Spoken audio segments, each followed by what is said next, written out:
c'est l'heure de partir en vacances et de lire les meilleures romances d'été.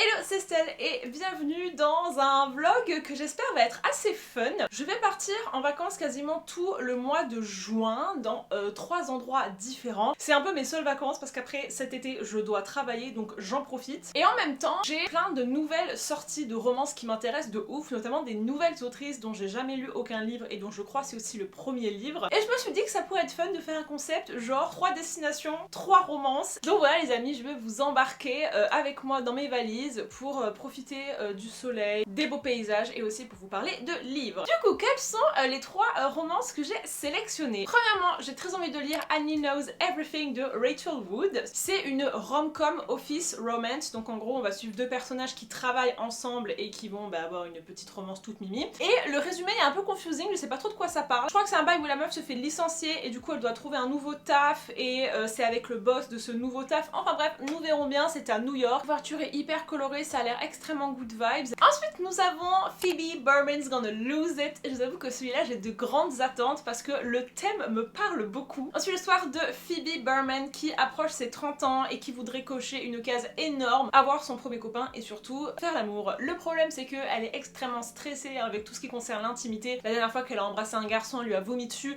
Bref, elle est très anxieuse et du coup elle va se faire une liste, si j'ai bien compris, de trucs à faire pour réussir à trouver quelqu'un. Sauf qu'elle n'a que 31 jours avant ses 30 ans, donc ça va être un petit peu accéléré tout ça. Très hâte de voir comment l'aspect psychologique va être traité avec celui-là. Je croise les doigts parce que si c'est bien fait, ce truc là a le potentiel d'être vraiment une de mes romances préférées de 2026, de la vie même d'ailleurs, parce que j'ai quasiment lu aucune romance en 2026. Et le dernier livre, nous allons lire Trope Sick. Alors celui-là ça fait un moment déjà qu'il a été annoncé et tout de suite j'ai été attirée par la couverture. Déjà c'est rose, mais en plus je trouve ça assez original de vraiment mettre les tropes sur la couverture. Je sais pas si ça va être un petit peu sarcastique par rapport aux tropes de la romance ou si c'est littéralement pour nous annoncer ce qu'il y a dedans. En tout cas le titre laisse à penser qu'on va vraiment parler de tropes en romance et d'ailleurs ce livre parle d'auteurs qui vont s'allier pour écrire une romance ensemble, tomber amoureux par la même occasion. Et c'est une histoire de second chance qui se passe en été, donc si vous me connaissez, j'ai mes gros critères pour ce genre d'histoire et que jusqu'à présent il n'y a qu'un seul livre qui a réussi à bien le faire pour moi, c'est The Roughest Draft. Donc très hâte de voir comment le côté écriture, auteur va être travaillé et aussi ce que ça va dire de la romance et des tropes. Donc voilà les amis, ce qu'il y aura au menu. Je ne vous dis pas la destination tout de suite, je vous laisse la surprise, mais voilà, sachez que nous allons rester en Europe et que nous allons aller prendre le soleil, la mer, les bonnes good vibes. On commence par Annie Knows Everything. C'est parti, je prends le train et on se retrouve dans la première destination. Confusione sarà perché ti amo, è un'emozione che cresce piano piano, stringimi forte e stammi più vicino, se ci sto bene sarà perché ti amo, io canto al ritmo del dolce tuo respiro. Mes très chers amis, nous voilà en direct de notre hôtel en Toscane. J'ai lu 2 heures au bord de la piscine, c'était absolument parfait et je suis arrivée à 33% de Annie Knows Everything. C'est hyper chouette les gars, mais vous savez c'est le genre de livre un peu random. Il n'y a pas un plot sensationnel et je crois que j'aime bien parce que souvent on a des romances un peu tirées par les cheveux avec des situations de fake dating qui font pas trop de sens, avec des histoires de mariage arrangé, enfin juste une accumulation de tropes qui sont pas vraiment réaliste. C'est pas juste un quotidien normal, tandis que ce livre c'est un peu un quotidien normal et du coup j'aime bien.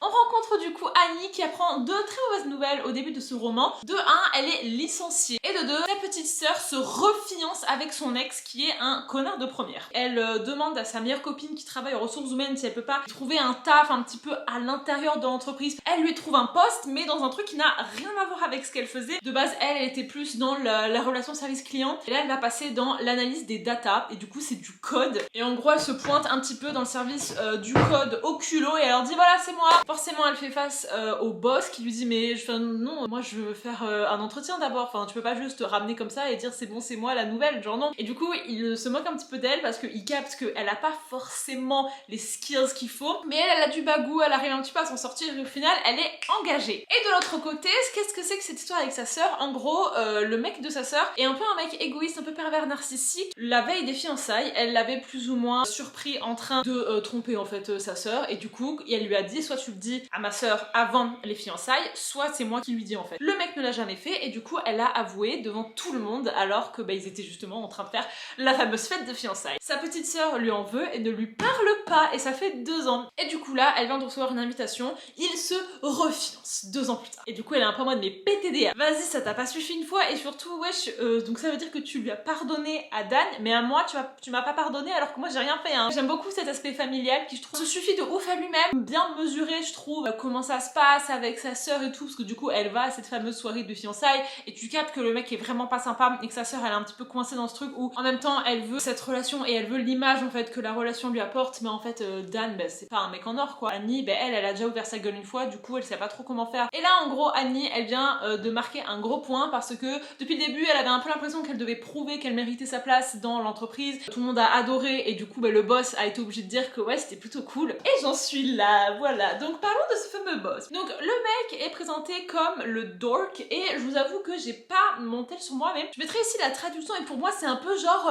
pas le geek mais c'est un mec en tout cas qui adore le codage, un peu nerdy on va dire. Elle a un peu prise de haut j'avoue et en gros lui comme il a capté direct que elle avait pas le niveau pour se moquer d'elle, il lui a envoyé comme test de skills un jeu pour CP pour apprendre le codage et genre c'est un truc avec un dinosaure et tout et en fait elle a grave cru que c'était sur le vrai truc et depuis leur relation elle a un petit peu évolué où lui il capte que elle a en fait totalement un potentiel qui est peut-être pas un potentiel purement de code mais juste c'est une meuf hyper sociale qui est hyper investie, qui travaille beaucoup, qui a des idées et elle est entourée du coup de 4 mecs qui sont passionnés par le code, ils font que des blagues un peu nulles et tout et je vous avoue que j'ai rien de sensationnel à vous dire à part que c'est hyper fluide, ça se lit super bien, je suis à 33%, j'ai dû lire 2 heures à tout casser les gars donc vraiment le truc coule de source et c'est hyper agréable parce que pour le moment il y a rien de too much. Notamment notre Annie, elle est faite pour être un peu amusante, parfois un petit peu maladroite et tu sais la meuf qui pourrait être dans le too much caricaturé de la meuf quirky qui se renverse son truc partout, qui arrive au travail avec son maquillage à l'envers et tout. Moi ce truc là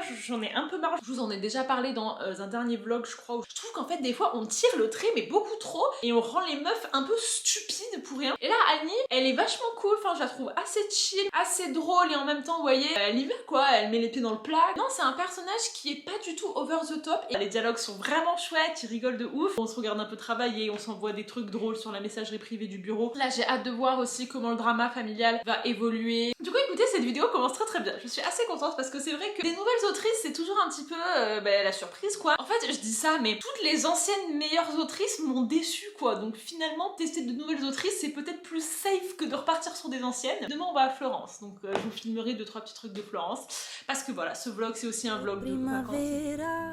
Sarà perché ti amo, cade una stella, ma di dove siamo, che te ne frega, sarà perché ti amo e vola vola si sa, sempre più in alto si va e vola vola con me, il mondo è matto perché se l'amore non c'è, basta una sola canzone per far confusione fuori e dentro di te, vola vola si sa, sempre più in alto si va e vola vola con me, il mondo è matto perché se l'amore non c'è, basta una sola canzone per far confusione fuori dentro di te.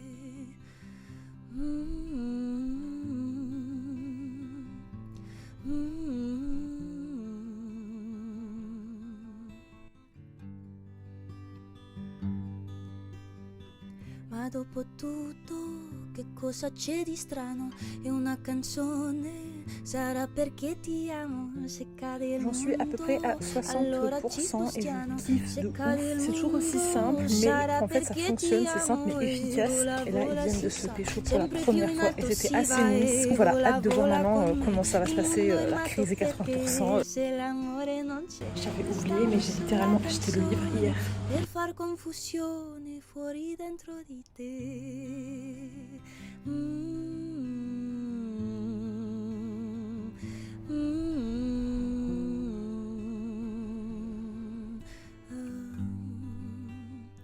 Sarà perché ti amo. Mes très chers amis, j'ai terminé Annie Knows Everything de Rachel Wood et c'était vraiment sympathique les gars, je suis assez contente. J'ai mis un 4 étoiles même si je dirais que c'est peut-être plus un 3,75 mais en fait si je commence à mettre des 3,75 à ça, on n'est pas sorti de l'auberge. Mais en soi, ma note honnête par rapport à ce que pour moi le 5 étoiles est, mais étant donné que toutes les romances que j'ai lues sont nulles à chier, le simple fait que j'ai apprécié ce truc devrait en fait l'amener sur 4 étoiles. Donc c'est pour ça que je vais mettre 4 étoiles. C'était pas non plus spectaculaire, mais c'était ok. Et je pense qu'on devrait vraiment applaudir les romances ok, parce que il y en a de moins en moins. Donc comme je vous ai dit, je pense que le point fort de ce livre, c'est son côté assez banal. On en a de moins en moins, et c'est souvent le problème avec les romances contemporaines. Étant donné qu'on a l'impression que la vie de tous les jours n'a pas trop d'intérêt, on invente toujours des trucs un peu tirés par les cheveux, on fait des personnages très excentriques ou très poussés avec... Et au final, en fait, c'est plus vraiment crédible, et ce livre est extrêmement simple. C'est des gens que tu peux rencontrer demain dans la rue. Surtout, il m'a vraiment fait chaud au cœur parce que je me suis vraiment en fait vue dans cette histoire. Il y a plein de situations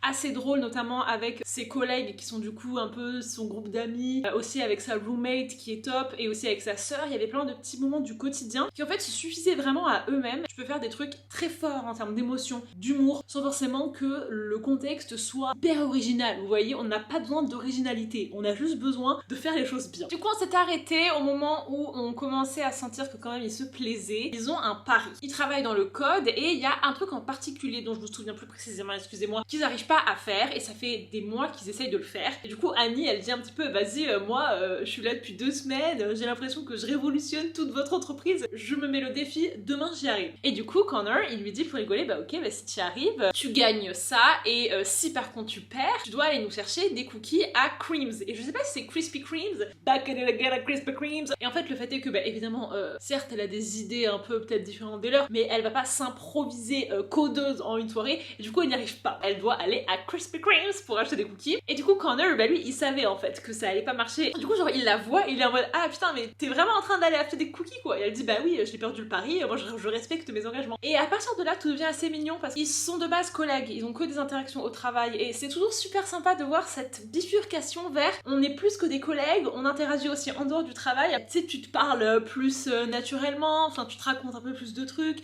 t'es plus à l'aise. Ils attendent du coup 2 heures dans la queue de Krispy Kremes parce que lui se sent un petit peu mal parce que c'est un peu de sa faute si elle a perdu. Ils enchaînent avec une journée date dans New York. À la fin de la journée, il la ramène à son arrêt de métro en mode ok, il y avait un moment un peu de gênance qui encore une fois était hyper crédible. Elle est un peu en mode bah je sais pas, genre c'était cool, vas-y. Et du coup elle embrasse et en mode oh putain. Et encore une fois très crédible, elle panique en mode putain j'aurais jamais dû faire ça, je suis désolée et tout, et elle se taille en courant. Et en fait le truc c'est que lui, genre il en rêvait de ça mais juste il pensait pas. Du coup il l'a un peu freeze, et après ils en reparlent, et après ils s'avouent que bah ouais ils se plaisent quoi. Très mignon, je vous ai raconté la scène. En fait voilà, c'était juste pour vous montrer que vraiment les situations dans ce livre ne cassent pas trop pas un cadavre. La personnalité de Annie, à la fin du livre, je trouve que vraiment on l'expérimente à 100% parce que comme je vous ai dit par rapport à sa sœur, elle a l'impression que sa sœur fait une énorme connerie de se marier avec ce mec Dan, et du coup elle ça la saoule, et elle est en mode putain mais faut que je secoue ma sœur, je peux pas la laisser se marier avec ce mec. Pareil pour l'entreprise, le big boss de cette nouvelle branche là dans laquelle elle est admise, en fait c'est un peu un connard qui utilise Connor, qui utilise tous les autres, qui est vraiment pas très sympa, pas très éthique, et en fait elle est en mode mais je suis désolée mais moi ce mec je le veux pas en fait. Et tout le monde lui dit bah ok certes mais enfin tu peux pas arriver et juste foutre le bordel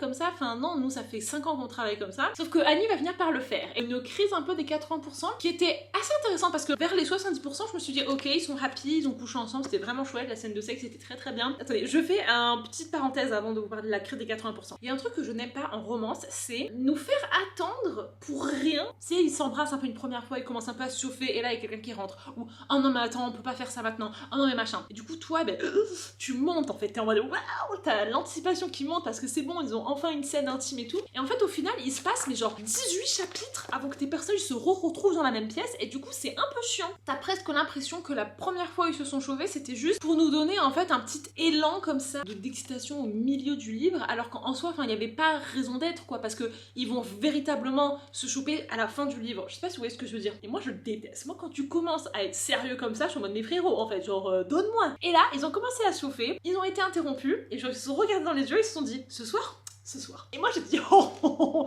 enfin des gens intelligents, merci bien. Le soir même, ils ont terminé ce qu'ils avaient à faire là, ils s'y sont mis. Même pour les personnages, c'est chiant en fait, genre tu commences à te choper et après tu te rechopes pas avant 3 semaines.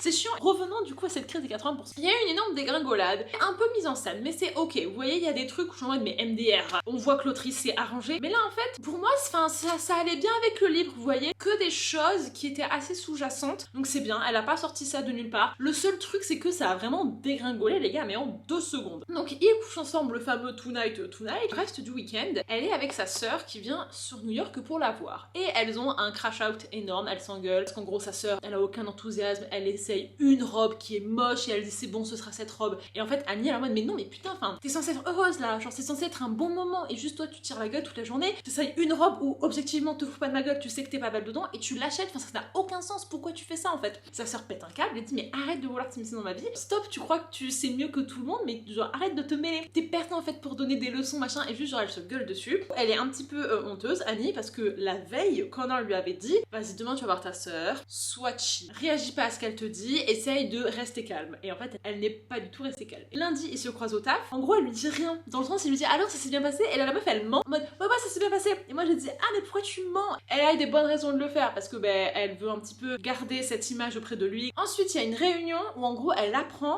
que ils vont faire une crasse de ouf à son ancienne branche de l'entreprise et du coup Connor il est un petit peu vénère qu'elle remette en question absolument tout ce qu'il dit. Ce qu'elle fait c'est qu'elle va dans l'ancienne branche avec ses anciens potes, il y a un truc qui se prépare, vous allez potentiellement vous faire exploser la gueule et en fait elle avait pas le droit de faire ça, c'était un truc qui était extrêmement confidentiel. Putain mais Annie, genre là t'avais l'occasion de come clean, t'avais l'occasion d'être honnête et tu l'as pas fait. Je suis vénère parce qu'en fait, je dis pas que ce n'est pas réaliste, au contraire, ça colle de ouf avec son caractère. C'est une meuf qui essaye en fait toujours de cacher un petit peu les choses sous le tapis et surtout en fait elle est tellement impulsive en fait, quand il y a un truc comme ça là qui la frustre, elle peut pas s'en empêcher quoi, ça sort. Et là elle sortait de la réunion avec Connor, il a écouté aucune de ses recommandations, il s'est moqué d'elle en disant tu comprends pas, tu fais ce que je te dis et du coup forcément elle est allée balancer aux autres collègues là et du coup elle se sent trop mal parce qu'elle se dit oh putain ça va me retomber toute cette histoire et en vrai genre il a eu un petit peu et donc ce qui s'est passé c'est que le jour où le truc est sorti, qui a balancé en fait et du coup Annie elle est en mode c'est moi qui ai balancé. Oh c'est terrible et genre j'ai tellement rigolé parce que j'ai fait un truc pas net moi aussi dans ma carrière où j'ai balancé un truc comme ça où j'étais pas censée balancer et du coup je comprends tellement où elle est en mode mais putain mais pourquoi tu l'as dit, genre je l'ai fait pour toi, t'ai littéralement sauvé ton entreprise et toi tu me balances auprès de tout le monde là. Évidemment elle est virée, Connor la déteste et genre elle est chez ça en mode ce livre je trouve qu'il est assez didactique dans le sens où notre personnage principal elle fait des bêtises mais c'est pas non plus des bêtises de ouf malade, genre vous voyez elle a tué personne, c'est juste que elle a été maladroite sur certains sujets et c'est une meuf qui parle trop vite. J'en connais des gens comme ça, je suis un petit peu comme ça donc je comprends 100%. Vraiment ce livre c'est un peu pas à pas comment ça se passe et ok tu parles trop vite, ok tu juges un peu aussi des fois sans connaître les gens, ça se retourne contre toi parce que tu finis un peu par mentir et du coup qu'est-ce que tu fais quand ça se retourne contre toi? Et il faut assumer, il faut être honnête et il faut aller s'excuser. La meuf n'a plus de taf, plus de mec et du coup elle rentre chez elle en pleurs et si elle est là en mode mais j'ai tout gâché dans ma vie et en fait elle est très en colère. Tu suis en fait vachement son cheminement de pensée, t'es assez d'accord avec elle. Après la colère vient la tristesse et là elle commence à pleurer, elle commence à se remettre en question, elle commence à se dire mais en vrai j'aurais peut-être pas dû faire ça, je parle vraiment trop vite. Peut-être en fait que juste c'est ok de laisser les gens faire ce qu'ils ont envie de faire quoi. Et Connor lui dit une phrase qui je trouve est très très vraie, c'est que aimer quelqu'un ça veut pas dire modifier toute sa vie, le convaincre à chaque fois que t'as l'impression qu'il fait un truc mauvais, enfin tu peux pas empêcher les gens de faire des erreurs, surtout les gens que t'aimes, ils ont besoin de faire leurs erreurs et c'est horrible parfois de juste les regarder faire des trucs où tu sais que ça va mal finir mais t'es obligé de les laisser faire. Même si t'aimes pas Dan et que tu trouves que la relation est mauvaise, laisse-la faire. Tu pourras rien faire à part juste être hyper frustrante parce que t'as l'image de la sœur qui soutient pas du tout son choix. L'apprentissage se fait aussi par l'expérience, c'est hyper important de traverser tout plein de choses quoi. Je vous ai dit c'est un livre qui paraît simple mais en fait il parle de plein de choses et après jour 3 elle se dit ok numéro 1 je vais aller voir ma sœur. Elle va voir sa sœur et ils font un truc trop bien. En fait ils font un combat des maniques de cuisson en mode vas-y on a besoin d'évacuer notre frustration, viens on se bat. Elle la voit après sous un autre angle parce que ça aussi c'est un truc hyper important. Bon les gars je fais une giga dissertation, c'est important parce que vas-y j'ai aimé une romance donc j'ai envie d'en parler. Il y a un truc aussi assez psychologique que j'ai moi-même expérimenté où quand tu es persuadé d'un truc tu le vois partout. Dans le sens quand tu es persuadé qu'une personne est mauvaise ou quand tu es persuadé qu'un couple va mal, tout ce que tu vois, tu vas l'interpréter dans ce sens-là. Parce qu'en fait, ça valide ton truc et surtout, tu es ultra attentif à ça. Mais en fait, tu ne vois pas tout. Tu sais pas en fait comment ils vivent quand t'es pas là. Tu connais pas leur quotidien. Donc en fait, tu n'es personne pour juger. Quand elle est du coup dans cette phase un petit peu de I am lost, elle passe une journée chez sa sœur et en fait, elle la voit du coup avec Dan de manière assez chill et assez normale. Et en fait, elle est en mode, mais ils sont un peu mignons finalement. Il y a beaucoup de choses qui changent dans son point de vue à partir du moment où elle en fait enlève ce regard-là de tout est mauvais, il est mauvais pour elle, machin. C'est en changeant notre vision des choses que le monde change en face de nous. Et ça, j'aime beaucoup parce que c'est un truc que je trouvais extrêmement vrai. Comme elle-même était hyper dans la défensive, ben en face, l'autre aussi est dans la défensive, tu vois. Et du coup, c'est pour ça que ça se passait hyper mal dès qu'ils se croisaient. Parce que elle, le premier truc qu'elle faisait en arrivant, c'est alors Dan, t'es encore là pour faire chier, machin. Ben évidemment que le mec, il est pas sympa. Ok, si toi t'es harmless, entre guillemets, ben moi aussi, je vais être un peu inoffensif, quoi. Au final, on a une super fin, j'ai trouvé, parce que ils en reparlent. Thank fuck God, ils mettent les choses à plat. Et donc voilà les amis, c'était tout pour Madame Petite Annie. Assez humble, vous savez, ce livre n'essaye pas de prouver quoi que ce soit et du coup ça marche. On rentre après-demain d'Italie, c'était super chouette. Je vous retrouve donc pour le deuxième livre.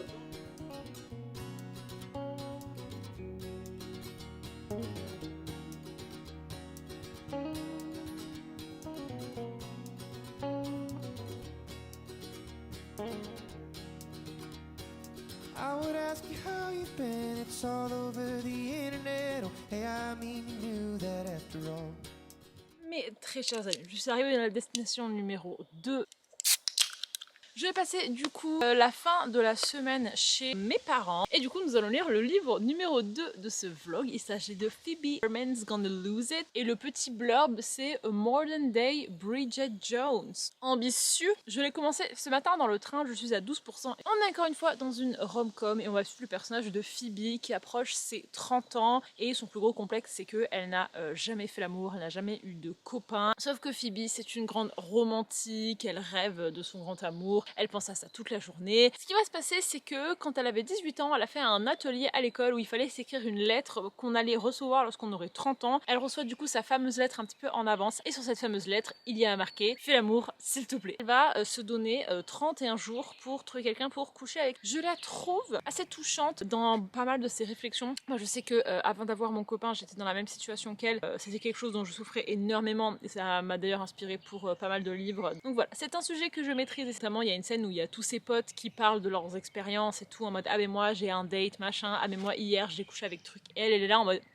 eh bien je n'ai rien à apporter à cette conversation, c'est super. Et vous savez c'est en même temps aussi un peu bittersweet parce que à l'époque certes je pensais ça, mais maintenant je suis grave en mode bah en fait meuf non, enfin ça t'empêche pas d'être là tu vois. Et surtout t'imagines pas que en fait ça ne va pas régler tous tes problèmes. Il y a ce décalage en fait quand tu rêves et quand tu attends tellement quelque chose, tu le mets vraiment sur un piédestal et quand tu le vis vraiment tu te dis bon c'est chouette, c'est pas non plus le truc parfait quoi. Et le truc c'est que notre Madame Phoebe elle a un roommate. Page 2, tu sais déjà en fait comment le livre va se passer. Son roommate s'appelle Jonathan et il est présenté comme le mec super beau, super sympa, super charismatique, qui a plein de conquêtes, mais avec eux c'est toujours resté hyper platonique. Et je vous avoue que je trouve que ça colle pas forcément. Je m'explique. La manière dont ils se sont rencontrés, c'était quand ils étaient à l'université. Il mettait de la musique super fort depuis sa chambre et c'était la BO de Grease. Elle a toqué à sa porte, elle a dit mais t'écoutes genre la BO de Grease? Ah mais moi aussi j'adore. Et genre tout de suite ils ont accroché. Ce qui me questionne un petit peu c'est que bah tu es anxieuse en fait avec tous les mecs. Il y a aucune exception. Même en fait quand un gars te paraît inatteignable, il représente quand même une menace entre guillemets. Il représente quand même un potentiel mec et du coup la même dose de stress s'applique à cette personne. Et là du coup elle a l'air de dire qu'en fait ce mec dès le jour 0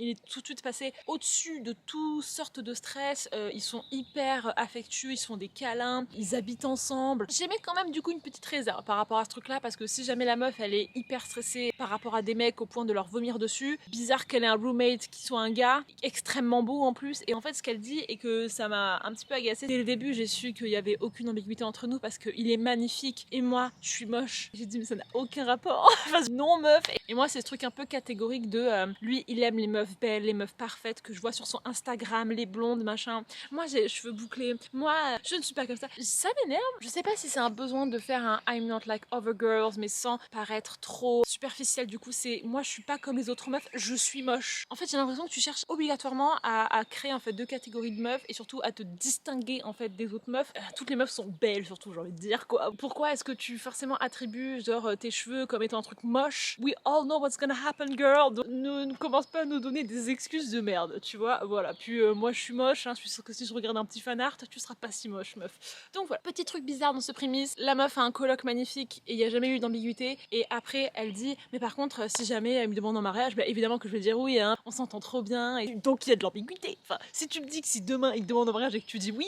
c'est qu'il y a quelque chose. Quand elle commence à parler de ce fameux plan là pour se trouver un mec, et bah lui, il est pas très content. Il dit attends mais quoi, mais t'es pas obligé de faire ça, machin. We all know what's going to happen. Elle va trouver un gars, ils vont faire des petits bails, sauf qu'en fait ça va la mettre super mal. Et qui va être là pour la récupérer la petite cuillère? Jonathan qui va lui dire mais en fait moi je t'aime depuis tout ce temps, mais je me disais que comme t'es moche.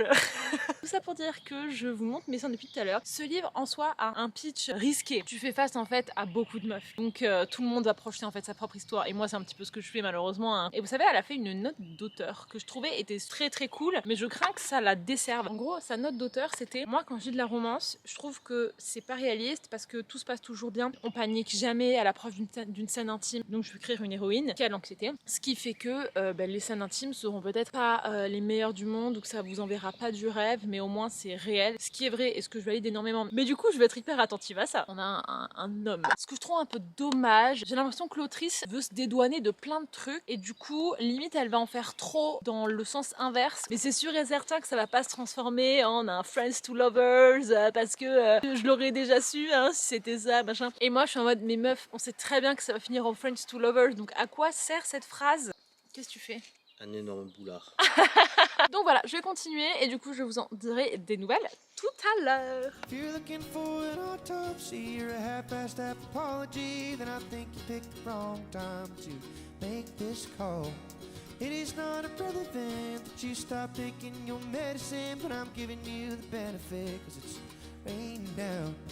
I'll tell you where the brother is and you'll slip into some eloquently rambling mixed message and I should shut you down. But it's cold and it's cold and it's cold and it's cold and it's cold.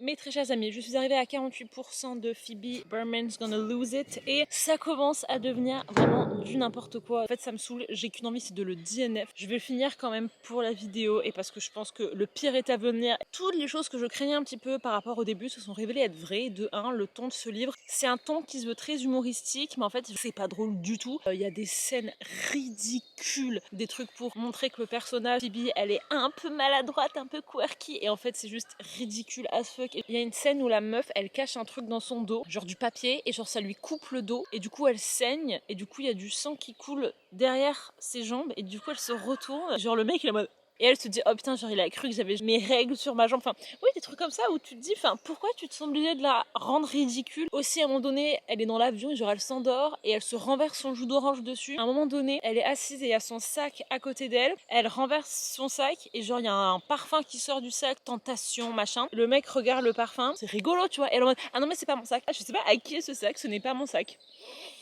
Trop bizarre. En voulant la rendre attendrissante, vous la rendez hyper chelou. Et au-delà du personnage de Phoebe, j'ai eu d'autres problèmes de base avec le plot. Il n'a pas trop de raison d'être. Le plot est plus là pour le livre qu'autre chose. Et le pitch de base est intéressant et franchement, il aurait pu être grave touchant. Mais en fait, le plot est ridicule également. La meuf se dit, faut que je couche avec un mec avant mes 30 ans. Donc, ses amis lui disent, bah je sais pas, qu'est-ce que tu sais faire de mieux? Quelle force tu peux utiliser pour réussir à faire ça et tout? Et elle dit, oh, mais attendez, mais je sais faire des listes. Mais éclair de génie, je vais me faire une liste de choses à faire pour réussir à coucher avec un mec. Et genre la meuf, elle passe toute une page à être en mode je suis une génie. Donc là t'es en train de me dire que tu n'as jamais pensé à faire une liste pour avoir un mec. Genre, enfin ça n'a aucun sens. Genre, c'est le premier truc que tu fais. Enfin, genre en plus, enfin la manière dont elle le dit en mode non mais c'est une si bonne idée, j'y ai jamais pensé. Mais frérot, enfin t'as 12 ans et demi ou quoi? Ça ridiculise encore une fois le personnage parce que on se dit mais elle est complètement conne cette meuf. Du coup sur cette liste, elle met des trucs genre faire un compliment à quelqu'un, se faire porter ma valise dans l'aéroport. Ça ne l'aide en rien à coucher avec un mec. Vraiment, j'avais plus l'impression que l'autrice elle était en mode vas-y vas-y c'est un peu drôle, on va lui faire des défis le long du livre,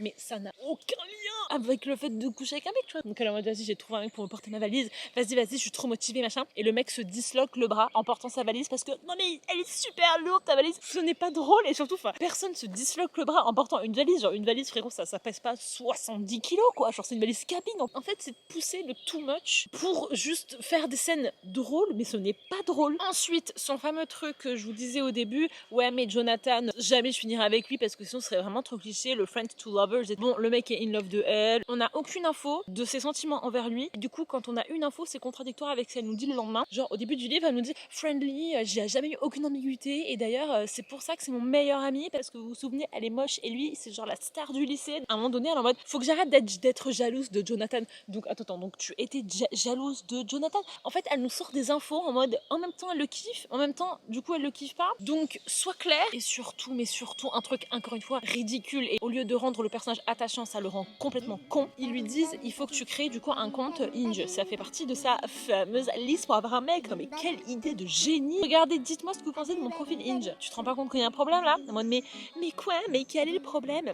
Oh là là, ma photo de profil c'est une photo avec Jonathan, la deuxième photo ah mais c'est encore une photo avec Jonathan, ah mais c'est encore une photo. Tu te fous de notre gueule, genre t'as pas réalisé que t'avais mis que des photos avec Jonathan du haut de ses 30 piges? Évidemment qu'elle sait que sur un site de rencontre tu mets une photo de toi, tu mets pas une photo de toi et Jonathan, et surtout qu'elle soit en mode oh j'avais même pas remarqué en fait qu'il y avait Jonathan sur la photo. Comment tu peux ne pas remarquer qu'il y a un autre mec sur la photo? Encore une fois ça la rend conne, et donc moi ça me fait chier. J'ai surligné un max de trucs, un truc trop chelou encore une fois. Elle a mis la localisation sur le téléphone de Jonathan, elle ne lui a pas dit, et là elle est en mode ouais ça fait 5 ans que j'ai sa localisation mais juste je lui ai jamais dit mais du coup je regarde tous les soirs, elle regarde. Vraiment problématique. La meuf elle regarde, elle est en mode ah mais il dort encore pas à l'appart, il est chez une meuf, putain je suis jalouse. Elle regarde son Insta, elle est en mode ah bah ouais renichon blonde qui pose en bikini, typiquement le genre de meuf que je ne suis pas. C'est-à-dire Phoebe, tu veux nous en dire plus? Bah, j'ai l'impression qu'elle a 12 ans et demi cette meuf. Je finirai par dire que du coup en fait le style d'écriture de ce livre paraît mais d'une évidence, et eux ils sont en mode waouh mais comment tu fais c'est pas censé être si compliqué que ça, vous êtes des adultes quoi. Tout ça déjà ça fait que je passe pas un super moment. Ensuite Phoebe n'est pas crédible dans son anxiété envers les garçons. Alors ça après je mesure un peu ce que je dis parce que l'autrice avait l'air de dire dans sa note d'auteur qu'elle avait mis beaucoup d'elle-même dans le livre et que du coup c'était important pour elle de représenter l'anxiété etc. Sauf que littéralement la meuf avec Jonathan pas l'ombre d'une anxiété, alors que le mec c'était un mec comme les autres. Ensuite elle va dans un bar et elle se met à discuter avec un gars. Ah c'est rigolo parce que avec lui j'ai aucun problème à discuter, probablement parce que je sais que j'ai pas envie de le dater, et moi je suis juste en mode mais je sais pas comment toi tu fonctionnes, mais quand t'as de l'anxiété avec les garçons en fait c'est tous. Tu y a pas de sélection quoi, c'est tu perds tes moyens, n'importe quel mec t'aborde parce qu'en fait tous les mecs représentent la même chose. Pour elle ça a pas l'air d'être le cas. Elle fait sa vie vous voyez, mais c'est vrai que moi ça m'embête un peu que du coup ce soit assez sélectif, vous voyez, des fois c'est oui, des fois c'est non. Comme elle a en même temps ce fameux Finn, en même temps Jonathan, et en même temps il y a un vieux mec avec qui elle doit aller boire un verre mais en fait elle y va pas machin. En fait il y a genre 3 main characters masculins, elle sait pas trop avec qui elle veut aller. En fait la romance n'évolue pas vraiment, genre là je suis au 50%, il n'y a aucune évolution de quoi que ce soit dans la romance. Ça va être forcément bâclé sur la deuxième moitié, et moi j'aurais voulu au contraire en fait ça se concentre sur un mec et qu'on la voit justement dépasser ses peurs et tout, parce que là je vais être honnête avec vous si dans la deuxième moitié elle va choisir un mec, dépasser ses peurs, coucher avec, ça va être bâclé. Elle aurait déjà dû avoir choisi en fait là maintenant pour pouvoir faire quelque chose de vraiment progressif. Je suis assez critique par rapport à Phoebe et à ce livre en général parce que le thème me tient à cœur, c'est un thème dont j'ai fait moi-même un livre en fait à ce propos, donc j'ai pas envie de dire moi j'ai pas fait comme ça donc c'est moins bien, mais c'est vrai que comme c'est des trucs auxquels j'ai réfléchi, je projette un petit peu ma réflexion et sur ce thème là. Je vous retrouve demain pour la suite. Théma avec quoi ils me font chier depuis tout à l'heure.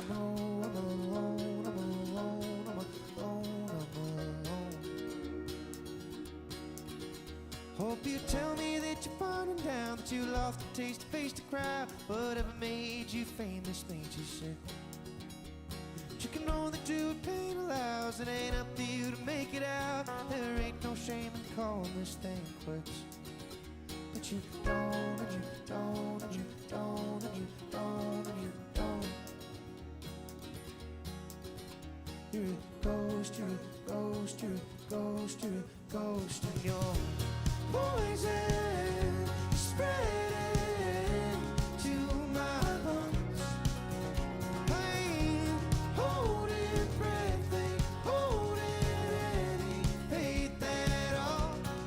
J'ai terminé hier dans le train, Phoebe Berman's gonna lose it. Et c'est moi qui a lose it. Dans la continuité en fait de tout ce que je vous avais déjà dit pour le début, sauf qu'en fait la fin, c'était même pire que ce que je pensais. I am too stunned to speak. Je trouve que l'autrice a fait un choix stupide par rapport à son histoire. Nous nous sommes arrêtés où la meuf était pas capable de choisir entre 3 mecs et que du coup ça prenait la place de toute l'intrigue au lieu de vraiment se concentrer sur sa psychologie à elle. Grande surprise, Jonathan est gay. La raison pour laquelle ce truc là me dérange, c'est que ça a été traité comme un plot twist. Il y a eu un moment choc où elle va chez Finn et en fait elle voit le t-shirt de Jonathan et elle est en mode oh mon dieu, et genre au début elle est en mode mais what the fuck, et après elle se dit ah putain en fait ils sont ensemble et depuis tout ce temps genre il me ment et tout. Et en fait moi ce qui me dérange là-dedans c'est le traitement de l'information. Après dans sa tête elle est en mode oh, mais c'est pour ça qu'en fait il a fait ça ce jour-là et c'est qu'en fait pour ça qu'il a fait ça. Il y avait littéralement des indices dans le livre et l'indice numéro 1 étant que bah en fait ils n'ont jamais été ensemble. Je pense que l'autrice a fait exprès de faire en sorte de nous donner l'impression que Jonathan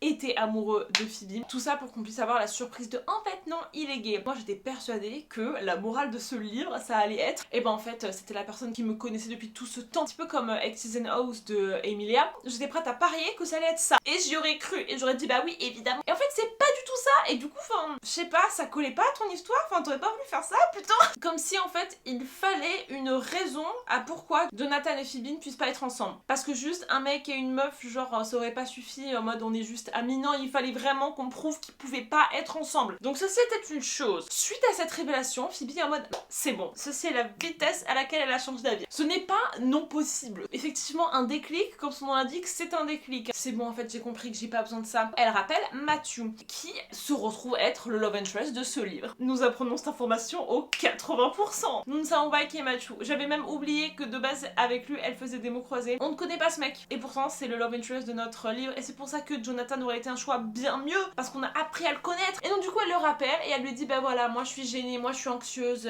donc je comprends si tu veux pas être avec moi mais moi je te trouve parfaite, mais même si tu me vomis dessus ça ne diminuerait pas mon amour pour toi. Et au bout d'un moment frère, sois honnête. Je veux pas non plus moi qu'on tombe dans un truc où on dit aux gens qui peut-être se trouvent je sais pas hyper stressés machin de mais non mais tu es parfaite, mais non mais on t'aime comme tu es, tout ce que tu fais est attendrissant. Non, tout ce qu'on fait n'est pas attendrissant, enfin des fois c'est un peu flippant. Je parle en mon nom hein, mais moi ça ne m'aide pas parce que je me dis bah non en fait frérot enfin aide-moi à ne plus stresser en fait, enfin tu vois en fait ce que tu fais sous le stress bah t'en es pas forcément fier et surtout je trouve que c'est un peu trop facile et c'est un peu trop bisounours. Bah non dans la vraie vie quand tu vomis sur quelqu'un je suis désolée mais la personne elle est un peu quand même encore une fois vous avez le droit d'être pas d'accord. Ils font un date et là bah oh là là ils sont amoureux et tout et du coup ils vont dans la chambre de Phoebe, ils ferment la porte et lui on ne voit rien. On voit rien.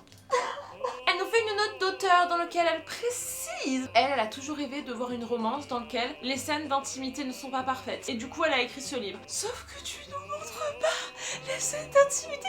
On n'a rien vu. Ce qui est complètement stupide. C'était le plot de ton livre. C'était l'occasion de nous montrer dans une vraie situation de stress et d'intimité comment réagit Phoebe. On ne sait pas. Personne ne sait. Alors, si on sait, ça s'est passé à merveille. Je n'ai jamais paniqué. Et ben, moi, je ferme le livre. C'est quoi ce livre mensonger? Quelle opportunité ratée les gars. C'est pas ça qu'on veut voir nous, meuf qui d'un coup comme ça tout va mieux en fait. Non, tu as toujours peur et tu es toujours stressée en fait. Et certes il suffit de une fois ou deux pour que ça aille mieux, mais arrête d'invisibiliser les problèmes quand ça t'arrange. Des fois les gars, il faut comprendre que la scène de sexe est importante pour le livre et même indispensable. Après tu nous fais un débrief quoi, ou alors tu nous la commences. Tu vois, si tu veux pas faire un truc décrit, ce que je comprends, au moins tu commences. Tu montres que déjà des bisous, oh là là c'est stressant, on touche à un habit, oh je sais pas, là rien du tout, never. Et surtout ils se sont embrassés, tout s'est bien passé. Ce moment se passe au 95%. Tu veux faire quoi avec ça? Qu'est-ce que tu veux travailler avec ça? Qu'est-ce que tu veux approfondir? Il y a plein de trucs qu'elle dit qui sont vraiment pas cons. C'est pour ça que j'ai pas mis une étoile, c'est parce que quand même il y a eu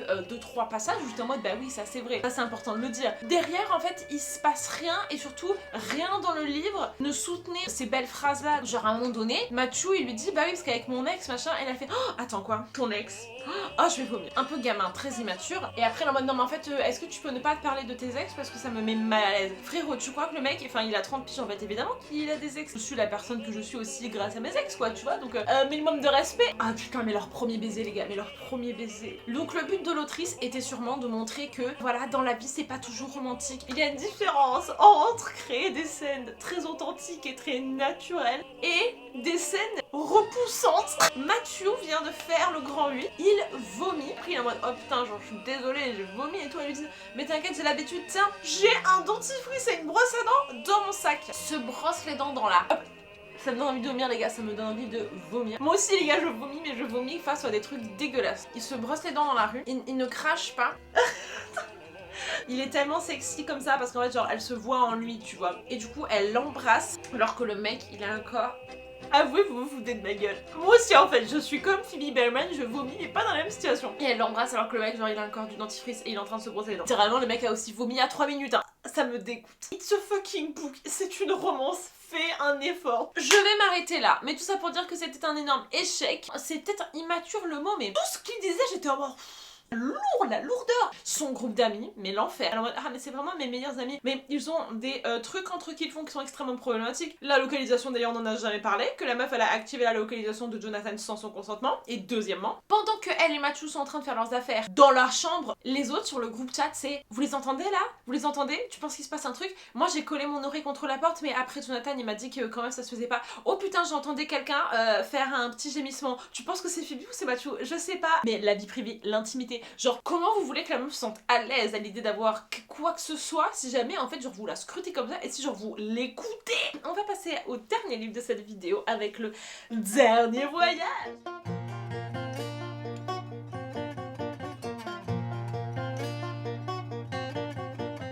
I've been cheated by you since I don't know when. So I've made up my mind it must come to an end. Look at me now, will I ever learn? I don't know how. Then I suddenly lose control. There's a fire within my soul.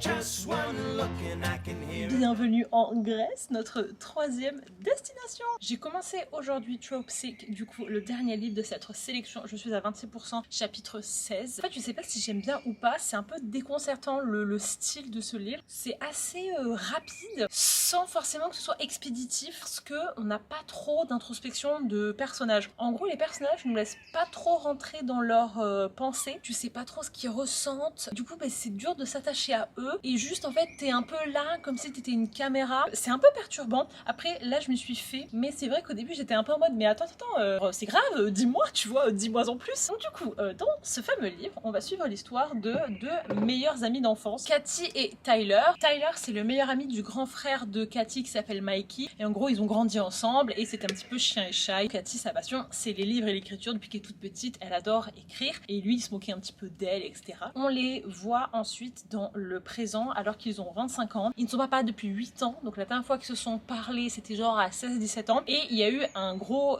accident, un gros drama. Et là, on nous l'a pas explicitement dit, mais on le comprend. À cause de un truc que Tyler aurait fait, le grand frère de Cathy est mort. Et du coup, elle l'a complètement repoussé de sa vie. Elle a coupé tout contact, mais on comprend qu'elle était aussi un peu amoureuse de lui. Mais comme je vous ai dit, en fait, comme elle parle jamais vraiment de ses émotions, c'est pas non plus super clair si elle était vraiment amoureuse de lui ou pas avant l'événement, mais tu captes qu'il y a quand même un petit peu de background. Et donc, en gros, là, ils se retrouvent parce que Cathy, à 25 ans, elle est ghostwriter. Personne avec qui elle co-écrivait les livres la plante, qu'elle rende un manuscrit pour une autrice super connue de romance assez rapidement. Et du coup, son agente lui dit, bah tiens, il y a ce mec-là qui vient de popper, vas-y, fais-le avec lui. Et en fait, ce mec-là, c'est Tyler, qui lui aussi est devenu auteur, sauf que lui, il est plus dans littérature générale. Et en fait, la première scène de ce livre, c'est Tyler qui se pointe à leur rendez-vous et Cathy, elle est en mode non. Et genre, juste, elle se taille. Et en fait, t'as pas ses émotions. Du coup, c'est trop bizarre parce que tu déduis, mais t'as pas la réponse, tu vois. Donc voilà, peut-être que finalement, ça va finir par me plaire. Parce qu'il faut pas que tu viennes, je fais croire que je suis en Grèce. Et donc, comme ils ont pas trop le choix parce que Tyler, lui, il a vraiment besoin d'argent, et ben il va vraiment lui dire, mais s'il te plaît, on met de côté le passé, on n'a même pas besoin de genre se parler, on peut juste écrire le livre ensemble. Elle accepte, ils travaillent ensemble et ils ont un peu retrouvé leur complicité, même si c'est pas non plus 100% ça. Et en fait, il y a deux choses qui me perturbent. Donc de un, comme du coup on n'a pas trop les émotions, là vous voyez la passation de Cathy qui était vraiment en mode je ne veux pas te parler en fait, genre je ne peux pas te voir. Et là elle est en mode bon ok, limite limite ils rigolent ensemble. J'ai du mal à vraiment comprendre comment on a fait le passage parce que comme du coup elle nous dit rien, j'aurais voulu qu'elle nous parle justement de comment elle arrive à mettre de côté le passé. Et deuxième chose, le débat sur la romance. Ce livre s'appelle Trope Sick. Sur la couverture il y a des tropes. Le portrait qu'elle fait de la romance est pas vraiment super élogieux et ça fait réfléchir en fait à ce que moi je pense de la romance parce que lui il est en mode mais du coup tu fais comment pour écrire une romance? Bah c'est facile, regarde, là il y a un pot, dans ce pot j'ai écrit les 50 tropes de romance et on va en piocher 5 et on fait un livre. Et moi j'aime pas en fait dire que la romance c'est ça parce que je suis en mode mais non, genre il y a plus de réflexion, tu inventes une histoire en fait, tu pars pas de trop, tu peux pas faire ça ou alors t'es juste en mode ok je veux un second chance ou je veux un brother's best friend. Mais là en gros elle en pioche 5, mariage convenience, bodyguard, second chance. J'ai un peu l'impression que ça fait artificiel et que justement ça participe à l'idée que la romance est un peu débile, vous voyez. Mais le truc c'est qu'elle est en mode ben voilà, les gens veulent ça, c'est ça la romance, c'est pour ça que ça marche. Les gens ils veulent lire des livres où tu n'apprends pas forcément quelque chose. Et je suis pas d'accord parce que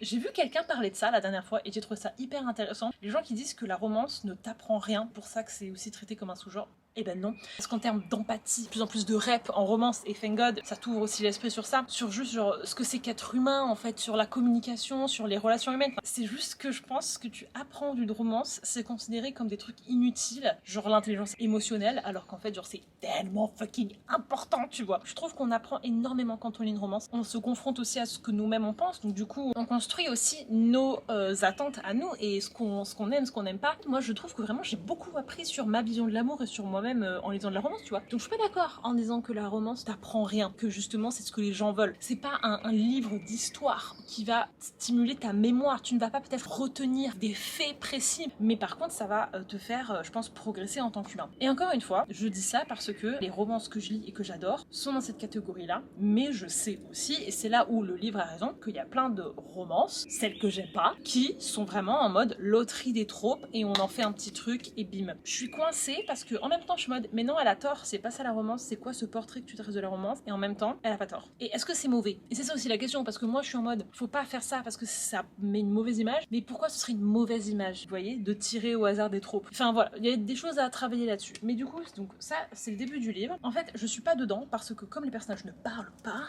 et ben je ne sais pas qui ils sont. Demain du coup je vais continuer de lire à la plage et tout ça, et puis ensuite on rentre à Paris et je pense que je vais terminer ce livre à Paris. Là en gros on a fait une semaine à Folegandros et on va terminer les vacances à Santorin parce qu'en fait l'aéroport est à Santorin, du coup t'es obligé de revenir en fait à Santorin pour rentrer chez toi, donc du coup on va prendre le ferry et on va en profiter pour faire 2-3 jours à Santorin. Donc voilà. One more look and I forget everything. Whoa, whoa, mamma mia, here I go again. My, how can I resist you? Mamma mia, does it show again? My, just how much I missed you. Yes, I'm broken hearted, blue since the day we parted. Why did I ever let you go? Mamma mia, now I really know. My, I could never let you go.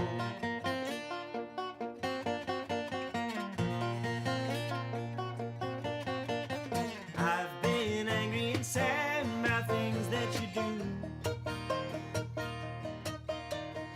Mes très chers amis, nous sommes de retour à la maison pour terminer Trope Sick. Je suis au 50%, trop dommage, j'ai l'impression que ce livre va être une déception, mais peut-être pas une déception hargneuse comme a été Phoebe Berman, parce que là pour le coup j'étais énervée. Là je pense que ça va être une déception un peu plate, vous voyez, genre le genre de livre qui juste ne t'a pas fait ressentir beaucoup de choses. Donc nous sommes au 50% et on ne sait toujours pas en fait à quoi pensent nos personnages, même si c'est un peu bizarre parce que des fois ils parlent un petit peu quand même de ce qu'ils ressentent et tout, mais il n'y a jamais en fait de connexion avec la scène d'avant, la scène d'après. C'est toujours assez impulsif, assez sur le moment, et il n'y a jamais en fait de prise de recul sur bon bah du coup qu'est-ce que je vais faire, bon bah du coup qu'est-ce que j'ai mal fait. Dans les derniers livres que j'ai BL, c'est une remarque que j'ai beaucoup faite, parce qu'en fait pour moi, enfin je pense que c'est mon style, c'est faites parler vos personnages. Pas forcément des dialogues, même si les dialogues c'est génial, mais juste faites-les leur parler dans leur tête, du coup sur le papier, faites-les leur parler au lecteur. Sinon en fait, on sait pas ce qu'ils veulent, on sait pas à quoi ils pensent, on sait pas qu'est-ce qui les amène t'amène à faire telle ou telle action. Et du coup c'est dommage, et des fois en fait on a un peu en mode caméra, il fait ça, il fait ça, il fait ça, il fait ça. Ok, mais du coup tu penses à quoi? Ça te fait quoi? Qu'est-ce que tu ressens? Et je sais que c'est pas le style de tout le monde, qu'il y en a qui objectivement veulent pas forcément que le personnage en révèle beaucoup. Après je reste persuadée que c'est important, parce que vous voyez là, comme on est au 50% et qu'on ne sait toujours pas ce qu'il s'est passé, on n'a aucun moyen d'être plus ou moins tendu, avoir de l'espoir, ou juste en fait croire en nos personnages, parce qu'on ne sait pas ce qui s'est passé entre eux, donc on ne sait pas ce qu'il faudrait pour qu'ils se rabibochent. C'est exactement ce que Shailene elle a dit dans sa dernière vidéo sur travailler la tension et l'ambiguïté. Et franchement les gars, mais si vous écrivez, écoutez cette vidéo, je vous jure, genre c'est le condensé de ce que j'ai appris ces 2 dernières années en écriture, et c'est exactement ce que je reproche aux livres que je lis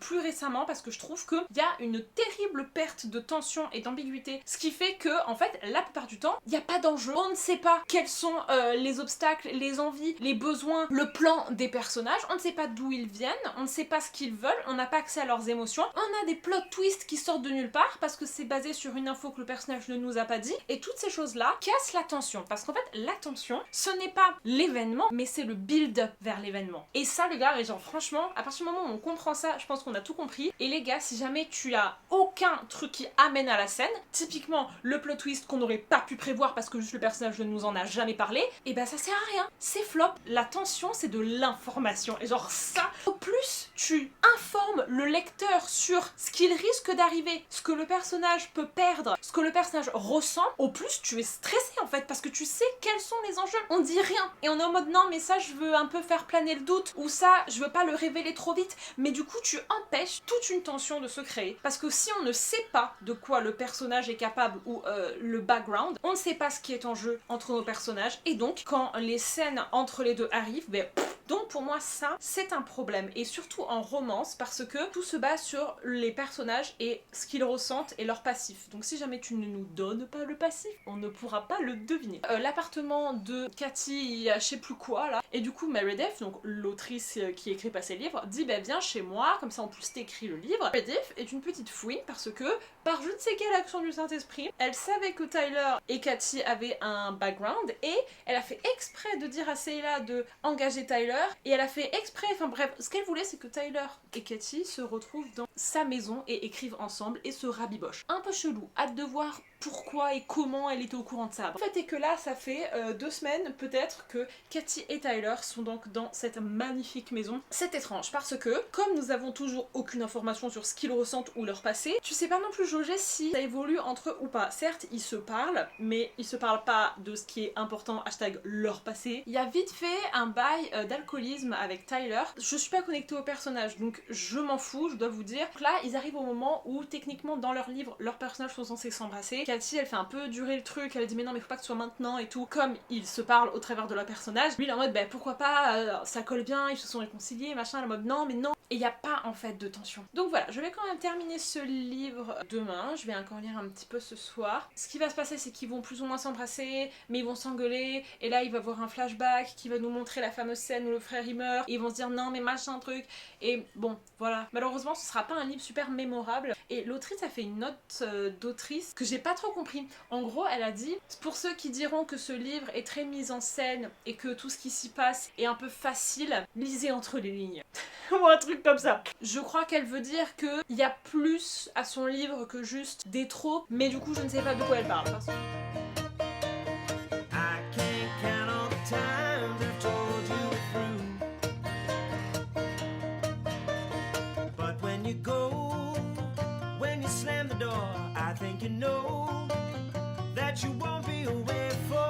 vous me demandez pourquoi j'ai envie de déménager, that's the reason. What was the reason? It's 44 degrees. Le remède contre la canicule, le gazpacho. Mamma mia, here I go again. My, how can I resist you? Mamma mia, does it show again? My. Well, I've seen some crazy plot twists in my life, but this... Les gars, je ne comprends absolument pas ce qui est en train de se passer. The story was mine. Ah mais trop bizarre. La meuf elle écrit genre l'histoire de lui et de Cathy. I read people, Tyler. Ah c'est un fantôme! Attends, mais non, mais me dis pas qu'ils sont tous morts là et qu'en fait, depuis le début, ils sont tous morts. La meuf est un fantôme qui a écrit l'histoire de Katy et Tyler, comme si c'était des vrais personnages. Mais comment tu peux être un fantôme? Excusez-moi, comment c'est possible que la meuf soit un fantôme? Si seulement je pouvais DNF ce livre, il me reste 30 minutes de lecture. Mes très chers amis, j'ai terminé Trope Sick hier soir. Je pensais avoir été un peu déconnectée du livre durant toute ma lecture, mais ça n'était rien comparé au niveau de déconnexion que j'ai atteint à la fin de ce livre. Beaucoup de choses sont un peu what the fuck dans cette histoire. J'avoue, je n'ai pas du tout été réceptive, je ne comprends pas. Donc nous nous sommes arrêtés au moment où ils se sont plus ou moins chopés, et en fait à partir de là, le livre perd, je sais pas, de sa cohérence. En fait, c'est que de base, il y a pour moi un manque un peu de succession d'actions. Vous savez, quand on dit un truc, souvent ça a une conséquence, ou quand tu fais un truc, ça a une conséquence. Les actions s'enchaînent dans quelque chose de logique. Et bien là, je vous jure que j'arrivais pas à comprendre la logique de l'évolution de l'histoire et du coup de l'évolution de la romance. On a donc ces deux personnages qui ont un passé en commun dont on a accès qu'aux 90%. Donc nous passons les 90 premiers pourcents du livre sans savoir ce qui s'est passé. T'as une vague idée, mais en fait c'est même pas ça le truc, et quand tu apprends vraiment ce qui s'est passé, Tyler n'est pas responsable. Bon, alors certes, c'est plus dur à dire qu'à faire de pas se sentir coupable quand tu étais présent dans la situation, mais en soi, Tyler n'a rien fait. Évidemment que oui, je peux comprendre qu'il ait une certaine culpabilité, mais je m'attendais à un truc vraiment hardcore, vu à quel point Tyler a l'air de s'en vouloir en nuit et jour, à ne pas dormir, à ne penser qu'à ça, et finalement, en fait c'était pas vraiment de sa faute. Tout début du livre, Madame Katy lui dit mais moi en fait c'est pas possible, moi je t'ai rayé de ma vie, moi je peux pas. Il y a jamais vraiment eu de moment où elle lui a dit bon finalement si bien on en discute, qu'est-ce qu'on peut faire pour peut-être renouer. En fait juste ils se sont laissés un peu vivre côte à côte, et là d'un coup ils ont commencé à se choper, mais après ils se re-engueulent, et en fait après ils se re-chopent, et j'étais juste là en train de me dire mais attendez les gars, mais juste enfin vous faites quoi là? Pourquoi d'un coup vous vous chopez et après genre mais littéralement 30 secondes après ça repart dans je te déteste, je veux plus jamais te voir, vous vous refaites des bisous comme si vous étiez pas engueulés. Enfin en fait comment vous vous sentez l'un par rapport à l'autre? Expliquez-moi où vous vous placez, parce que du coup là je ne comprenais pas leur évolution, et juste ils n'ont jamais eu de discussion à cœur ouvert pour se dire ok je te pardonne, ou... Et du coup enfin l'évolution de la romance pour moi était un peu en mode mais pourquoi vous êtes amoureux là? Genre qu'est-ce que j'ai raté? S'ensuit ensuite un truc chelou où Katy veut coucher avec lui mais genre hardcore, elle a dit mais j'ai jamais eu autant envie, ça fait depuis 15 ans que je t'attends, et là Tyler lui dit non mais je peux pas parce que j'ai l'impression qu'à chaque fois que je couche avec une meuf, le lendemain, je m'en bats les couilles. Du coup, je veux pas que ça arrive avec toi. Moi, je suis juste là en mode, mais pourquoi? J'ai l'impression que tout se mélange dans ma tête parce qu'il n'y avait pas de fil conducteur, en fait. Genre, ils finissent par coucher ensemble alors que Tyler a dit qu'il voulait pas, et au final ils couchent vraiment ensemble, et en fait je me rappelle même plus s'ils en ont reparlé avant. Je vous avoue que j'ai un peu décroché après les 60%, ils se font des gigas d'éclats etc, et là Tyler commence à nous dire par contre je sais pas comment je vais faire parce que le jour où elle saura vraiment, je me dis what, mais comment ça elle saura vraiment par rapport à la mort de Mikey, tu vois, genre il y a un truc que tu nous as pas dit, et du coup moi je suis en mode bon NDR ça va être la crise des 80%, elle lui a pardonné et lui il va lui dire en fait je t'ai pas tout dit. Je crois qu'elle lui fait une giga d'éclat en mode depuis tout ce temps moi tu sais je t'aime machin, et lui dit oh, non en fait non c'est trop, c'est pas juste pour toi et tout, je peux pas être avec toi machin. Quoi? Enfin je comprends pas, non pourquoi? Genre vas-y c'est quoi ton excuse cette fois-ci? Oui mais parce qu'en fait tu sais pas tout machin, et en fait genre je peux pas, je m'en veux trop, je suis une horrible personne. Et le mec se taille des grandes tirades de non mais je ne peux pas être avec toi parce que tu comprends pas, mais